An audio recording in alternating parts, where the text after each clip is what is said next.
आज मिला है। मैंने देखा कि इस देश में महिलाएं इतना श्रृंगार क्यों करती हैं।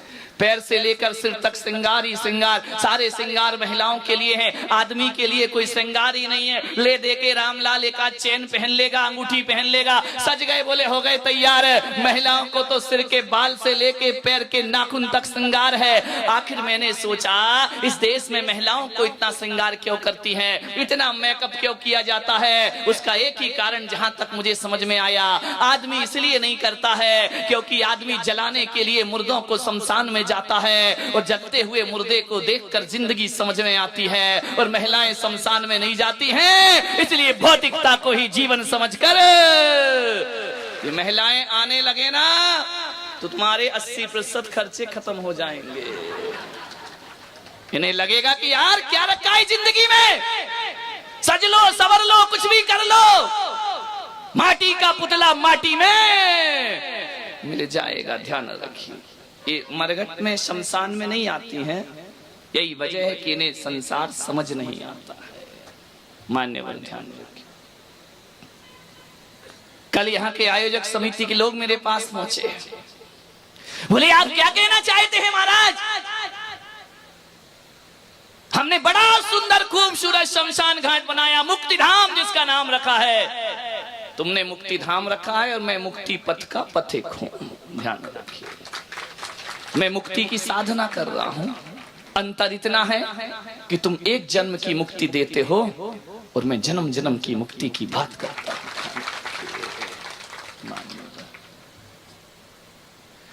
बड़ा खूबसूरत शमशान घाट,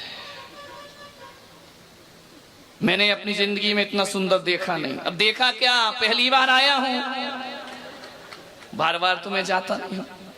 हालांकि देखा जाए तो इतिहास को उठा करके देखो तो साधु संत अपना ध्यान सामयिक यदि करते हैं तो महलों से निकलकर शमशान में जाकर करते हैं। वहां जिंदगी का बोध हुआ करता है, मृत्यु का बोध हुआ करता है, जीवन के सत्य का दर्शन हुआ करता है, जीवन की सच्चाई से मुलाकात हुआ करती है। मैं तो ये निवेदन करता हूँ, इतना खूबसूरत ये शमशान घाट, ये मुक्ति धाम जो यहाँ कुचामन में बना है, मैं ये कहता हूँ ऐसा ही सुंदर हर शहर में बनना चाहिए।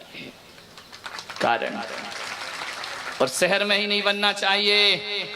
मैं एक निवेदन और देश के लोगों से करूंगा कि अक्सर शमशान घाट मुक्ति धाम शहर के बाहर बनते हैं। मैं चाहता हूं शमशान घाट और मुक्ति धाम शहर के व्यस्ततम चौराहों में बनाना चाहिए। ऐसी जगह बनाना चाहिए जहां से हजारों लोग निकला करते हैं, हजारों जिंदगियां जहां से निकला करती है। अरे ऐसे व्यस्त चौराहे पर शमशान घाट बनाए जाना चाहिए, ऐसी जगह शमशानों का निर्माण होना चाहिए। ये जो दुनिया भाग रही है, भागम भाग मची है, ये लक्ष्य विहीन दौड़, हर आदमी भाग रहा है। मैंने दिल्ली के चांदनी चौक में देखा, भागते जा रहा, भागते जा रहा, भागते जा रहा, उसके पीछे दूसरा भाग रहा, उसके पीछे तीसरा भाग रहा। मैंने पहले से पूछा, ओ भाई कहाँ भाग रहे हो? बोले मुझे नहीं मालूम, वो आगे वाला भाग रहा, मैं उसके पीछे भाग रहा हूँ। मैंने तीसरे से पूछा, तू कहाँ भाग रहा? अरे बोले वो भाग रहा इसलिए मैं भाग रहा हूँ। सारी दुनिया को नहीं मालूम कि भाग दौड़ किस लिए है। एक को देखकर दूसरी दुनिया भाग रही है। बड़े बड़े ट्रैफिक पुलिस का इंतजाम किया जाता है, चौराहों चौराहों पर ट्रैफिक पुलिस लगी हुई है। मैं कहता हूँ ट्रैफिक पुलिस हटाओ और चौराहों पर शमशान घाट बनाओ। देखना भागती हुई दुनिया को थमने में फिर ज्यादा देर ना लगेगी। यदि जलती हुई चिता देख ली तो भागम भाग से मुक्ति अपने आप थम जाएगी। ये दुनिया एक जलती हुई चिता देखकर जिंदगी का बोध होगा कि मूर्ख कहां भाग रहा है। देख, एक दिन तुझे भी धू धू करके ऐसे ही इस चिता में जल जा। लोग समय सीकर, अभी ये सीकर से बस आई है, बोले हम तीर्थ यात्रा को जा रहे हैं। तेरे की इससे बड़ा कोई तीर्थ दुनिया में होगा? कहाँ के तीर्थ यात्रा को जा रहे? बोले आशीर्वाद दे दो। अरे यही तीर्थ धाम है, यही मुक्ति धाम है, और किस तीर्थ यात्रा में जा रहे हैं? विचार करिए। मैं मानता हूँ कि वैष्णव देवी की 1000 यात्रा करो, मानसरोवर की यात्रा कर लो, चाहे समेत शिखर की यात्रा करो, चाहे कावा चले जाओ या काशी चले जाओ। अरे ये तीर्थ जीवन में वो परिवर्तन नहीं करते हैं। मैं तो कहता हूँ तीर्थ यात्रा करो या ना करो, रोज आदमी को शमशान की यात्रा जरूर करना चाहिए, क्योंकि जो जीवन शमशान बदला करता है, जो जीवन जलती हुई चिता बदला करती है, वैसा परिवर्तन शायद अब तुम्हारे तीर्थों से होने वाला। अब तो तीर्थों में भी आदमी जाता है, रंग रलियां मनाता है, अरे नशा करता है, मसाला खाता है, भगवान की जय बोलता है, घूम घाम के चला आता है। एक अब शमशान ही ऐसा बचा है जहां आदमी सारे शौक भूल जाता है और जलती हुई चिता को देख करके उसे लगता है कि संसार नश्वर है, ये संसार बेकार हुआ करता है। अरे जो चमत्कार तीर्थों ने नहीं किया है, वो चमत्कार जलती हुई चिताएं अपने जीवन में क्रांतिकारी परिवर्तन कर दिया करती। इसलिए रोज तुमसे नियम है, जब भी यहाँ पता चले कोई मुर्दा जल रहा है तो आके उसकी परिक्रमा जरूर लगाना। अरे मंदिर की परिक्रमा भूल जाओ, लेकिन मुर्दे की परिक्रमा कभी, वही जीवन की सच्चाई और हकीकत हुआ करती है। मानिए, कुछ लोगों को ये भ्रांतियां हो गई हैं कि जहां पर जैन मुनि रहते हैं वहां पानी नहीं गिरता है। मैं उनसे कहता हूं, यदि आंखें हो तो देखें इंदौर में क्या हो रहा है, पानी ही पानी हो रहा है। और ना जाने मेरे साथ ऐसा क्यों होता है। मैंने जयपुर चातुर्मास किया, 6 साल से वहां पानी नहीं गिरा था, और जिस दिन हमारे कलश की स्थापना हुई वहां झमाझम बरसात हो जाया करती है। यहां पर हमारे वो लोग भी बैठे हैं जो हर चातुर्मास में जाते हैं। नागपुर में स्थापना हुई, झमाझम बरसात हुई, ग्वालियर भीगा, आगरा भीगा, मुंबई के भीगने की तो बात ही मत करो। सूरत में पानी, उदयपुर पानी, बांसवाड़ा पानी, और कहते हैं कि इंदौर में पानी नहीं था, इस बार पानी ही पानी हो गया। लोग भ्रांतियां पाल लेते हैं। ये बहुत गलत धारणा पूरे देश में व्याप्त है, कुछ लोगों में, गांव के लोगों में, कि जैन मुनि जाए वहां पानी नहीं गिरता है। आज तो इतना गिर रहा है भाई कि लोग प्रवचन में नहीं आ पा रहे हैं। ध्यान रखिए, मैंने कहा था ना इंदौर वालों, दशहरा मैदान में जो प्रवचन होंगे, ऊपर से ऊपर वाला बरसेगा और नीचे से मैं बरसूंगा। आप ऊपर से भी भीगेंगे और अंदर से भी भीग जाएंगे। ध्यान रखिए, हरियाली ही हरियाली है।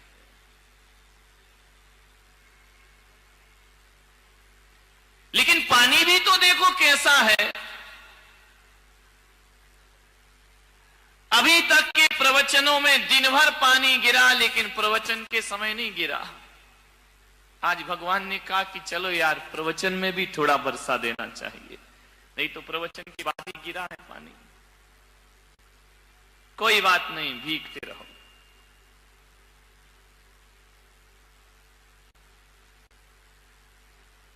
आज थोड़ी सी तुम्हारे परिवारों की बात कर लेता हूं।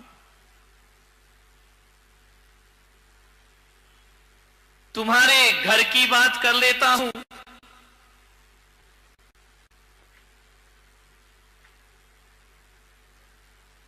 परिवार को चलाना है, परिवार को जीना है, परिवार को मजबूत बनाना है।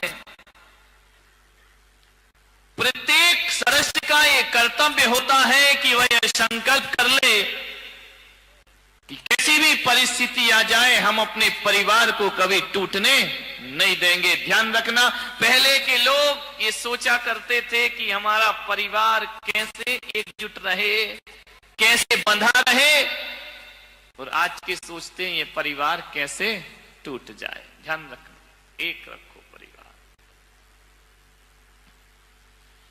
परिवार को जोड़ने के लिए 3 बातें आप याद रखिए। ये 3 बातें नहीं, ये 3 रत्न हैं। ये 3 बातें नहीं हैं, ये तीनों लोग की संपदा है। इन्हें केवल 3 बातें समझ के मत छोड़ देना, ये तुम्हारी 3 पीढ़ियों को सुधार देंगे। ध्यान रखना, 3 बातें आपको याद रखना है। और उन 3 बातों से तुम्हारा परिवार चलता है, तुम्हारा घर चलता है, तुम्हारा व्यवहार चलता है, तुम्हारा जीवन चलता है। मात्र 3 बातें याद रखो। 3 का बड़ा महत्व है मेरे भाई। यदि स्टेशन पर तीसरी घंटी बज जाए तो ट्रेन आ जाती है। ट्रेन का जो लोग इंतजार करते हैं, पहली घंटी, दूसरी घंटी, तीसरी बजी की ट्रेन आ गई। 3 का बड़ा महत्व है। विद्यार्थी स्कूल में परीक्षा देने जाते हैं, 3 घंटे बजते पेपर छीन लिए जाते हैं, क्योंकि 3 घंटे बज गए। 3 घंटी यदि बजा, 3 का बड़ा महत्व है। मोक्ष मार्ग में भी 3 का महत्व है। सम्यक दर्शन, सम्यक ज्ञान और सम्यक चारित्र्य जिसे मिल जाए उसे मुक्ति हो जाया करती है। और तुम्हारे रसोई घर में जाके देखो तो प्रेशर कुकर की 3 सीटी बज जाए तो भोजन पक जाया करता है, फिर और 4थी सीटी का इंतजार नहीं हुआ करता है। और जिंदगी को देखो तो बचपन, जवानी और बुढ़ापा, यहां भी 3 है। और 3 ही रोग लगे हैं। महावीर कहते हैं तुम्हारी जीवन में जन्म, जरा और मृत्यु। पूजा में पहले यही सोच के तो जल चढ़ाते हो ना कि जन्म का नाश हो जाए, जरा का नाश हो जाए और मृत्यु का ना। और जिस दुनिया में तुम रहते हो उसमें भी 3 लोक हैं, ऊर्ध्वलोक, मध्यलोक और पाताल लोक। एक पाताल लोक है, एक नरक लोक है, मनुष्य लोक है और स्वर्ग लोक। ये 3 ध्यान रखना, 3 हर जगह महत्वपूर्ण होते हैं। वैदिक परंपरा कहती है ब्रह्मा, विष्णु, महेश 3। और जैन परंपरा कहती है कि जासो पूजो परम पद देव शास्त्र गुरु 3 का ही महत्व। जहां जाओ वहां 3 है। और ये मत सोचना कि 3 तिगाड़ा काम बिगाड़ा।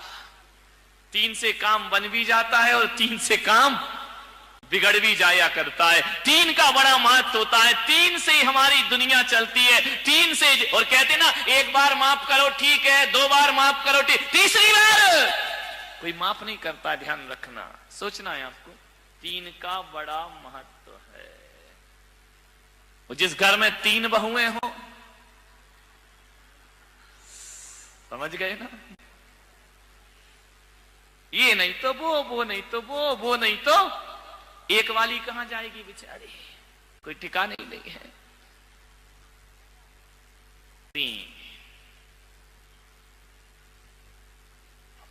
3 बातें याद रखिए परिवार को संगठित करने के लिए। 3 बातें यदि स्मरण में रहे, उन्हें केवल बात समझ के मत छोड़ना। 3 बातें।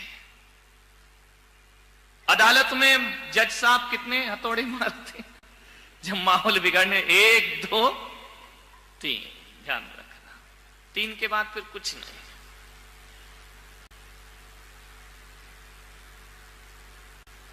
समझ लो तो ये 3 बातें जीवन का बहुत बड़ा सूत्र है। ना समझ पाओ तो कोई बात भी नहीं।